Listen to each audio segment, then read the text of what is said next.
کہ اللہ تعالیٰ کا ایک فقیر تھا، ہے نیک بزرگ تھے وہ، تو ان کے دل میں یہ خیال آیا کہ میں اللہ سے ہی رزق لوں گا، کیونکہ جب اللہ نے رزق لکھ دیا تو میں نے اللہ سے ہی لینا، میں نے کسی سے نہیں لینا۔ اب وہ بڑی حیرانی والی بات ہوئی۔ اب اللہ کے بندے ہیں، اور اللہ کے جو بندے وہ کیسی کیسی باتیں بھی اپنی اللہ سے کر لیتے ہیں۔ ذرا سنیے گا، اعتماد اور یقین کی بات دیکھیے گا، ہیلے کی بات نہیں ہو رہی کہ ہیلا کر تو وہ مالک دینے والا ہے، یہاں بات یہ ہے کہ اسباب استعمال کریں، نظر مسبب پہ رکھیں۔ تو وہ فرماتے ہیں بزرگ کہ میرے دل میں یہ خیال آیا کہ میں نے نہ تو کوئی کام کرنا ہے، میں نہ ہی کسی سے مانگوں گا، اور میں نے کھانی بھی اپنی مرضی کی چیز ہے۔ اب یہ بھی بڑی حیرت کی بات ہوئی کہ کھانی بھی اپنی مرضی کی چیز ہے اور لینی بھی کسی سے نہیں ہے، مانگنی بھی کسی سے نہیں ہے۔ تو اب یہ وہ انہوں نے ارادہ کیا، کسی نے ان سے پوچھا کہ آپ نے کھانا کیا ہے؟ کہنے لگا میں جب بھی کھاؤں گا گھی شکر کھاؤں گا، گھی شکر کے بغیر میں نے کچھ نہیں کھانا۔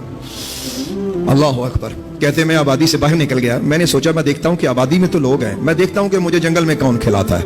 اللہ اکبر۔ اپنے اللہ کی آزمائش مت کیا کرو، اپنے مالک کی آزمائش مت کیا کرو۔ وہ کہتے ہیں میں آبادی سے باہر نکلا جنگل میں، تو میں نے سوچا اب میں جنگل میں دیکھوں کہ گھی شکر مجھے یہاں کون دے گا۔ وہ کہتے ہیں 3 دن میں بھوکا پیاسا چلتا پھرتا رہا اور رزق کی تلاش میں ادھر ادھر دائیں بائیں کہ مجھے گھی شکر کہیں سے ملے، اور کس طرح ملتا ہے میں دیکھنا چاہتا تھا کہ مجھے کس طرح رزق ملتا ہے، اور وہ بھی گھی شکر۔ وہ کہتے 3 دن جب گزرے تو میری حالت پتلی ہو گئی، ٹانگوں میں جان نہ رہی، تو مجھے ایسا لگا کہ بس اب میرا سانس قریب نکل جائے گا۔ تو میں نے سوچا کہ میں اپنا ارادہ جو ہے اسے چھوڑ دوں اور کچھ نہ کچھ کھا لوں جو جنگل میں پھل ہے۔ وہ کہتے ہیں کہ جب میں نے یہ ارادہ کیا کہ میں کچھ کھا لوں، پھر میرے دل میں آیا کہ نہیں، استقامت رکھ، یقین رکھ، تیرا اللہ دینے والا ہے، تیرا رب دینے والا ہے۔ وہ کہتے ہیں اسی استقامت میں یہاں تک کہ ایک رات گزری، میں چلتے چلتے چلتے چلتے بے ہوش ہو کے گر پڑا۔ کہتے ہیں جب مجھے ہوش آیا میں نے کیا دیکھا کہ دور ایک قافلہ آ رہا ہے اور اونٹوں پہ لوگ کچھ بیٹھے ہوئے ہیں۔ جیسے میں نے ان کو دیکھا تو میرے دل میں پھر وہی وسوسہ کہ یہ تو پھر مخلوق کی طرف جا رہا ہے، مخلوق کے وسیلے کی طرف جا رہا ہے، تو میں نے ان کا وسیلہ نہیں لینا۔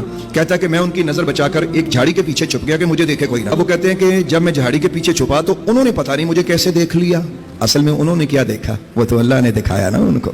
جب اللہ وسیلے بناتا ہے تو ایسے بناتا ہے۔ وہ کہتا ہے کہ میں ان سے چھپتا، جھاڑی کے نیچے چھپا، اور وہ میرے پاس قافلہ آ کے کھڑا ہو گیا، اور وہ کہنے لگا دیکھو بندہ بے ہوش ہے، انہوں دیکھو، انہوں کی چاہیے، اس کو دیکھو، اس کو کیا چاہیے، یہ تو بے ہوش ہے۔ کہتا ہے ایک شخص آیا، اس نے پانی میرے منہ پہ ڈالا، تو کہتا میں بے ہوشی کی ایکٹنگ کر رہا، اندر سے میں جاگ رہا تھا۔ تو اب جب وہ پانی پلانے کی کوشش کریں تو میرے دل میں یہی تھا کہ میں نے پہلا لقمہ گھی شکر کا کھانا ہے، پانی کا جو گھونٹ ہے وہ میں نے نہیں پینا، میں نے اپنے رب سے لینا ہے تو گھی شکر ہی لینا ہے۔ اللہ اکبر۔ کہتے ہیں کہ جب وہ پانی پلانے کا ارادہ مجھے کریں تو میں منہ نہ کھولوں۔ کہتے ہیں کہ ایک بندہ قریب سے بولا کہ یار اس کو گھی شکر کھلا دو۔ کہتا ہے جب اس نے کہا نا اس کو گھی شکر کھلا دو، تو کہتے ہیں کہ میرے دل میں ایک بار خیال آیا کہ میں تڑپ کے آنکھیں کھول کے کہوں کہ دیکھو لوگوں، وہ اللہ جنگل میں بھی کیسے اسباب بناتا ہے، تمہارے دل میں اس نے وہ بات ڈال دی، وہ بات اس نے ڈال دی کہ جو میں کہاں سے چلا اور کہاں آ کر میں اپنے پروردگار کی قدرت کی آزمائش کر رہا ہوں۔ کہتے ہیں میں نے دل میں خیال کیا کہ نہیں، میں نے ایسے منہ ہی نہیں کھولنا۔